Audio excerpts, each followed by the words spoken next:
Good evening, my Real News Media TV family. Welcome back to the channel for another news update for January 30, 2024.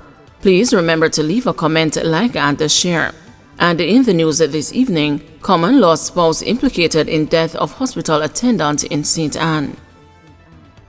Detectives in St. Anne investigating the death of a 44-year-old female hospital attendant who was killed over the weekend have named the woman's common law spouse as the main suspect behind her death.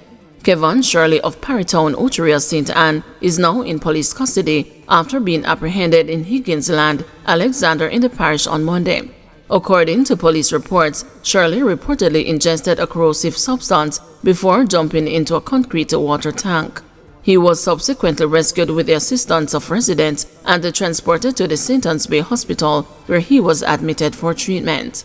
The deceased, Kamika Haley, who was employed at the St. Anne's Bay Hospital, was killed sometime between Thursday night and Saturday. The news understands that she was either strangled or hit with a blunt instrument. Haley was reportedly involved in an argument with Shirley on Thursday, which was the last time she was seen before her son discovered her lifeless body on Saturday morning. Upon arrival, the police reportedly found the deceased lying on her back on the floor and displaying noticeable black and blue marks on her neck and the spots of blood on her clothing. St. Anne woman hospitalized following Machete attack. Detectives in St. Anne are following strong leads into Tuesday morning's vicious attack on a woman at Helicon district in Discovery Bay. The woman, said to be in her early 40s, is in hospital in critical condition. It is reported that about 12:30 a.m., the woman's adult son was awakened at his house by his 10-year-old brother, who informed him that their mother was being attacked. The man ran to her house and found his mother covered in blood, suffering from multiple chop wounds. The police were called and the woman assisted to the hospital. 2 bodies found in shallow grave in Central Village. Police are now conducting a search in an area of Central Village in Spanish Town, St. Catherine, after 2 bodies were discovered in shallow graves. The bodies have not yet been identified. A reliable source informed the news that the police believe other bodies are buried at the location. The source would not reveal who the police believe the deceased to be or how the discovery was made. Teen boys charged for alleged rape at a church in St. Thomas. A 15-year-old and a 17-year-old have been charged for the alleged rape of a 15-year-old girl behind a church in Yallas, St. Thomas. Both teens have been charged with rape and aiding and abetting. Their court date is being finalized. The police report that about 8:30 p.m. on Monday, January 1, both boys dragged the girl behind a church and had sexual intercourse with her against her will. She escaped and made a report to the police. The boys were subsequently arrested and charged following a question and answer session. 22-year-old Handover man charged with rape. A 22-year-old man accused of raping a woman inside her home in Handover was on Monday charged by the police. He is Javon Jones, otherwise called Jav, a plumber of Central Flat in Kingsville. A court date is being finalized. The police say the alleged incident happened on Saturday, January 20. It is reported that about 10 a.m., the woman was at home when Jones allegedly entered her bedroom and sexually assaulted her.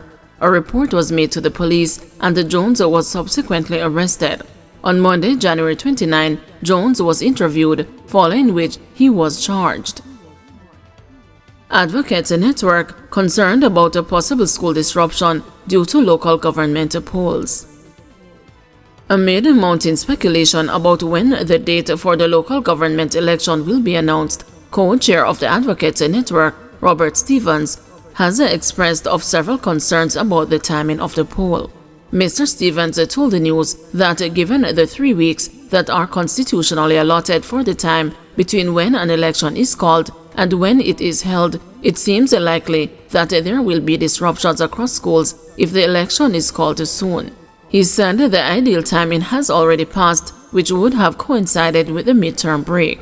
We need to ensure that there's really no more disrupting of children's learning. You have a few days, like 5 days for nomination day, and then you have 16 days between nomination and the actual election. So you're talking 21 days. Now, if that is so, if we were to set the date today, then we would be ending up around about the 22nd, I think it is, of February.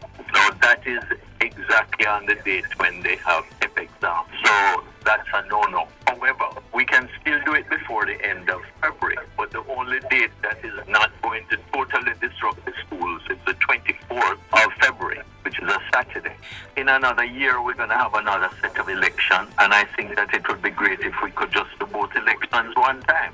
It saves money as well as the whole disruption of everybody's lives. If the Prime Minister were to push it back beyond the February 28 timeline, what would be your reaction to that, given all that you've listed as concerns? Well, it would be again another promise that has been unfulfilled, because he was the one who committed to make sure that we do not have a delay again and that it would be in February. 18-year-old charged with murder in Westmoorland. The Westmoorland police have charged an 18-year-old man with murder. He is Wade Dennis, a resident of Top Road, Little London.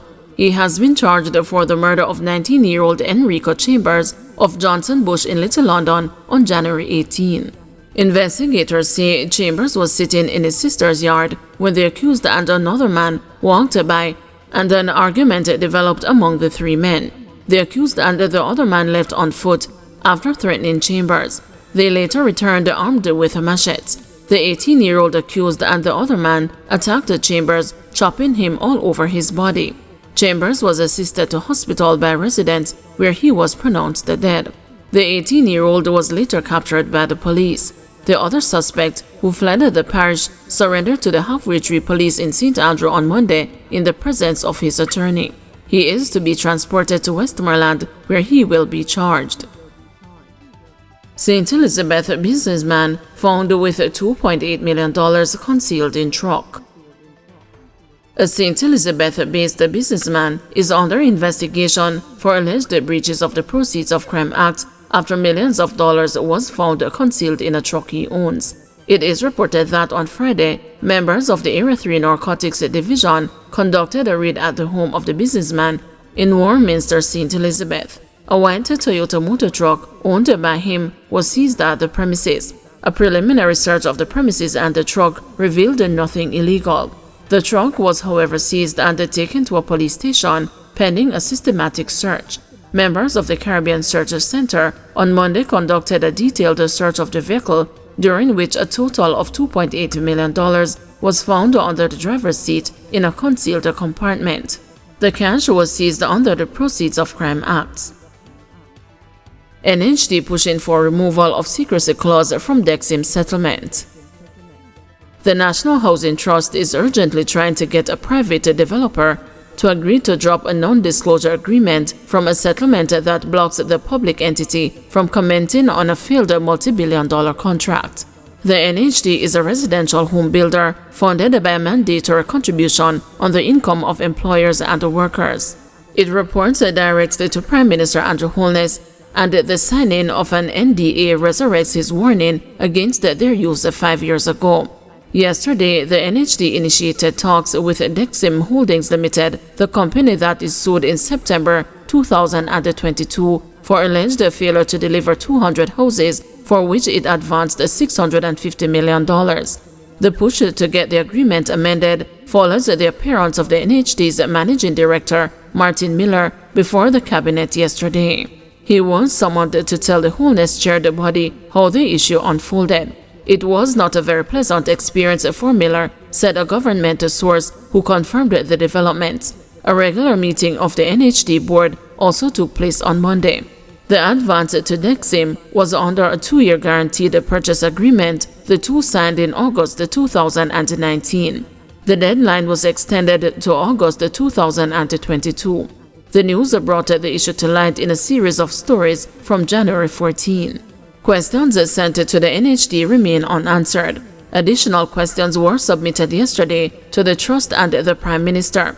In the settlement agreement dated November 29, 2023, the parties agreed to surrender the 2019 deal, meaning that the NHD would no longer buy Dexter's houses. In return, the NHD would reclaim the $650 million that was secured by a bond with a local bank.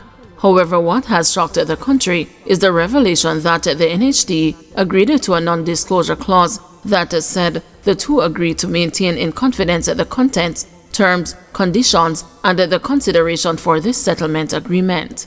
Each party agrees to take every reasonable precaution to prevent the disclosure to third parties, and each agrees that there will be no publicity, directly or indirectly, concerning the settlement agreement, the discussions of the parties at mediation, or the matters in relation to the claim or the guaranteed purchase program, it continued. The parties also decided to cover their own cost and to withdraw their lawsuits. The 6-page document bears the signatures above the names of the NHD's managing director and the senior general manager, Donald Moore, while Dexter CEO George Neal and the company consultant, Ronald Robinson, were noted. In February 2019, Holness said he initiated a review of the use of NDA in government.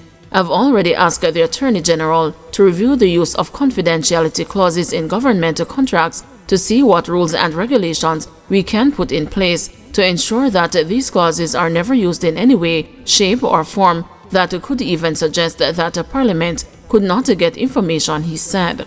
That was in reaction to reports that a state-owned oil refinery Petrojam signed an NDA covering a separation package for Yolande Ramharak, its former human resource manager, who left amid a scandal.